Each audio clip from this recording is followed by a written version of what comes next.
जय हिंद फ्रेंड्स। दोस्तों, जैसा कि आप सभी को पता है कि डोनाल्ड ट्रंप साहब ने 25% का टैरिफ जो है इंडिया के ऊपर लगा दिया है। आज हम लोग उसी के बारे में चर्चा करने वाले हैं कि स्टॉक मार्केट के ऊपर उसका क्या यहाँ पे इम्पैक्ट होगा, क्या ये चीजें सही रही, क्योंकि इंडिया ने भी बहुत ज्यादा प्रयास यहाँ पे किए। जैसे आपने देखा होगा हाउडी मोदी का, है ना, और वहां पे हम लोगों ने बेसिकली कैंपेन करा, है ना। मोदी जी जाकर के जो है यूएसए के अंदर कई सारे कैंपेन को वहां पे किए हैं। तो इससे क्या कोई आप कह लो पॉलिटिकल कोई डिप्लोमेटिक रास्ता निकालना क्या सही नहीं था?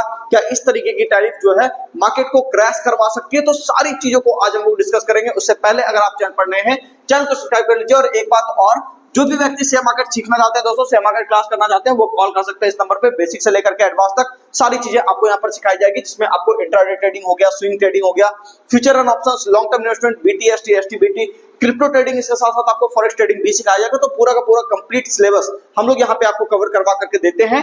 आपको बस कॉल करना है इस नंबर पे, बाकी सारी जानकारी आपको दे दी जाएगी। अगर हम लोग बात करें दोस्तों कि जो व्यक्ति पटना के बोरिंग रोड में आकर के क्लास करना चाहते हैं, हमारा एड्रेस जानना चाहते हैं, उनको सर्च करना है बस eternity share market trading class. आपको गूगल के ऊपर हमारा एड्रेस यहाँ पे देखने को मिल जाएगा। जो व्यक्ति यहाँ पे दोस्तों हम लोग बात करें कि घर बैठे क्लास अगर करना चाहते हैं, तो उनके लिए भी हमारा मोबाइल एप्लीकेशन है, इसे इंस्टॉल कीजिए और यहाँ से अपनी लर्निंग को स्टार्ट कीजिए। अब हम लोग बात करेंगे दोस्तों कि यहाँ पे सबसे पहले चीज हम लोग यहाँ पर ये देखेंगे कि डोनाल्ड ट्रंप साहब ने कितने परसेंट का टैरिफ जो है इंडिया के ऊपर लगाया है। अगर हम लोग इसकी बात करें तो यहाँ पे आपको पता होना चाहिए दोस्तों, 25% का टैरिफ यहाँ पे जो है लगाया गया है, ठीक है। और इसके ऊपर दलील कई सारी दी गई है कि इंडिया जो है वहां पे कई सारे टैरिफ लगाता है यूएस के प्रोडक्ट के ऊपर, तो इसीलिए हम भी जो है यहाँ पे 25% का टैरिफ लगाएंगे। लेकिन आपको ध्यान में होगा हम लोगों ने बहुत सारे यहाँ पर रास्ते अपनाने की कोशिश की है, जैसे कि कई सारे इवेंट को किया। जैसे एक हाउडी मोदी आपने इवेंट सुना होगा जो गुजरात के अंदर किया गया था डोनाल्ड ट्रंप की जीत के लिए। पिछली बार की बात मैं बता रहा हूँ, जब पिछली बार जो कैंपेनिंग की गई थी, पिछली बार जब डोनाल्ड ट्रंप आपके 2019 के आसपास शायद वो जब जीत के आए थे, तो उस वक्त मैं आपको बात बता रहा हूं, तो वहां पे जो हो रही थी दोस्तों कैंपेनिंग, तो वो इस तरह के थी कि हाँ ठीक है, पूरी कोशिश की जा रही थी कि मोदी जी और ट्रंप की दोस्ती यहाँ पर अच्छे से दिखाई जाए कि हाँ ठीक है, चलो एक बढ़िया मजबूत रिश्ता भारत और अमेरिका का है। लेकिन यहाँ पे एक सबसे बड़ा सवाल ये खड़ा होता है कि क्या ये रिश्ता सच में उतना ज्यादा मजबूत निकला? तो मैं यहाँ पे कहना चाहूंगा बिल्कुल नहीं, क्योंकि एक बात तो साफ है, अमेरिका ने नीति बिल्कुल साफ कर दी और भारत को भी इसके ऊपर नीति जो है स्पष्ट करनी चाहिए। यहाँ पे अगर हम लोग बात करें दोस्तों, तो 25% का टैरिफ जो है इंडिया के ऊपर लगाया गया है। उसके साथ साथ कुछ पेनल्टी की भी बात कही है।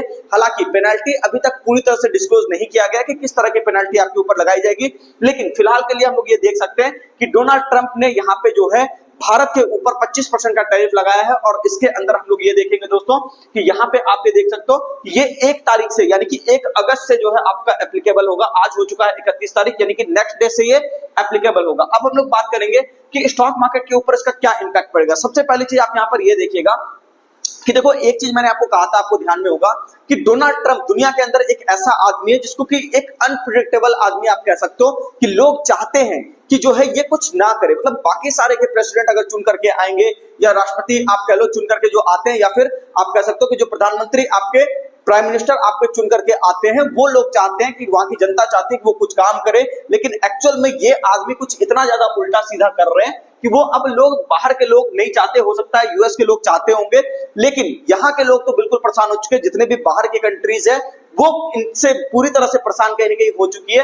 वो चाहती है कुछ ना करे। ये बात मैंने आपको पता होगा दोस्तों 3-4-5 महीने पहले भी कहा था, जब मार्केट के ऊपर आपने रेसिप्रोकल टैरिफ वाली न्यूज सुनी थी जो यूएसए ने इंडिया के ऊपर लगाया। लेकिन एक बात मैंने वहां पर फिर भी कहा था कि मार्केट इन सारी चीजों से उबर जाएगा। लेकिन क्या आज उबर पाएगा, उसकी भी चर्चा हम लोग कर लेते हैं। सबसे पहली चीज हम लोग यहाँ पर यह देखने की कोशिश करेंगे कि स्टॉक मार्केट जो है दोस्तों, यहाँ पे देखेगा एक बड़ा सपोर्ट एरिया अभी भी होल्ड कर रहा है। अगर आप ध्यान से देखोगे तो मार्केट के अंदर यहाँ पे कुछ ज्यादा डैमेज नहीं हुआ। मतलब कि अगर हम लोग डेली टाइम फ्रेम का कैंडल को देखें तो यहाँ पे आपको दिखेगा कि इसका जो हाई है और इसका जो लो है, ठीक है, ये एक्चुअल में ब्रेक नहीं हुआ। मतलब ना ऊपर की तरफ, तो चलो ठीक है, जाने का सवाल ही पैदा नहीं होता था कि हम लोग ऊपर की तरफ जाएं, लेकिन मार्केट जब इतनी बड़ी खबर थी उसके बावजूद भी लो ब्रेक नहीं किया। हालांकि देखो, अभी इसके कॉन्सिक्वेंसेस को देखना बाकी है।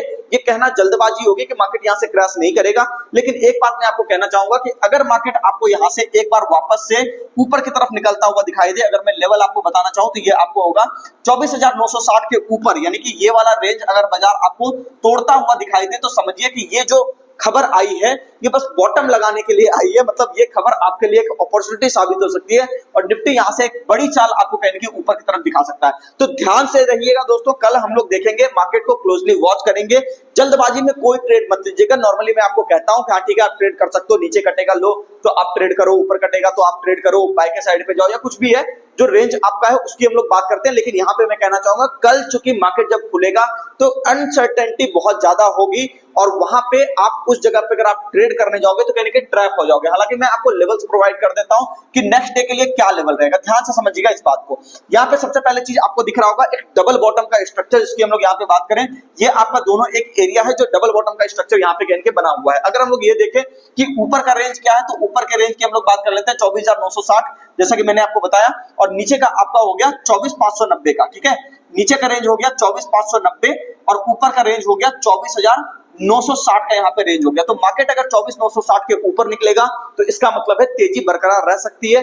मार्केट के अंदर ये जो खबर आई वो खबर कहीं ना कहीं धीरे धीरे न्यूट्रलाइज हो रही है। दूसरी बात, 25,200 के ऊपर जब बाजार जाकर के अच्छे से सस्टेन करेगा तब ये माना जाएगा कि हाँ ठीक है आने वाला 1-2 महीना यहाँ पे बढ़िया थोड़ा काम चल सकता है। अगर बाजार एक बार भी यहाँ पे मान लो कल अगर खुलता है और मार्केट खुलने के बाद 24,590 के नीचे बाजार अगर सस्टेन करता है तो उस केस में मार्केट में थोड़ा संभलने की जरूरत है, क्योंकि ये जो सपोर्ट एरिया है दोस्तों ये काफी इंपॉर्टेंट सपोर्ट एरिया, मार्केट बिल्कुल आपको नीचे की तरफ घसीटता हुआ लेकर के जाएगा। 24,294 के आसपास, 290 के आसपास बाजार करके आपको जाता हुआ दिखाई दे सकता है। ये तो रहा दोस्तों आपका निफ्टी का व्यू। अगर हम लोग बात करें बैंक निफ्टी के अंदर क्या यहाँ पे मूड माहौल है, तो बैंक निफ्टी के अंदर भी मूड माहौल बिल्कुल खराब ही है, लेकिन थोड़ी सी चीजें यहाँ पर अच्छी हुई अगर आप देखोगे तो यहाँ पे आपको एक डाइवर्जेंस यानी कि 2 डाइवर्जेंस बेसिकली आपको देखने को मिल रहे हैं आरएसआई के अंदर, जो कि एक पॉजिटिव बात है ना।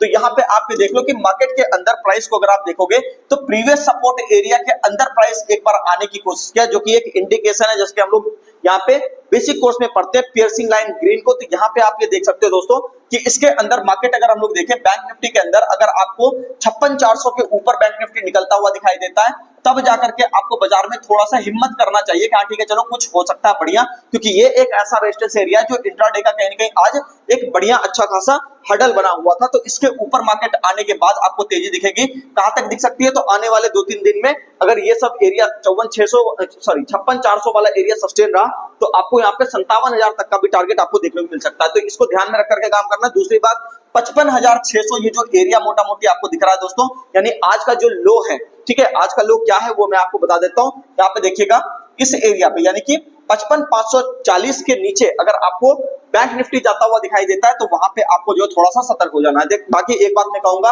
स्टॉक स्पेसिफिक ऐसे मूड माहौल में काम मत कीजिए। हालांकि कई सारे स्टॉक्स हैं जैसे सीमेंट स्टॉक्स वगैरह बढ़िया काम कर रहे हैं, ठीक है, सीमेंट स्टॉक ही था जो आज पूरे दिन के दौरान कहीं ना कहीं मार्केट को थोड़ा बहुत संभाले हुए था।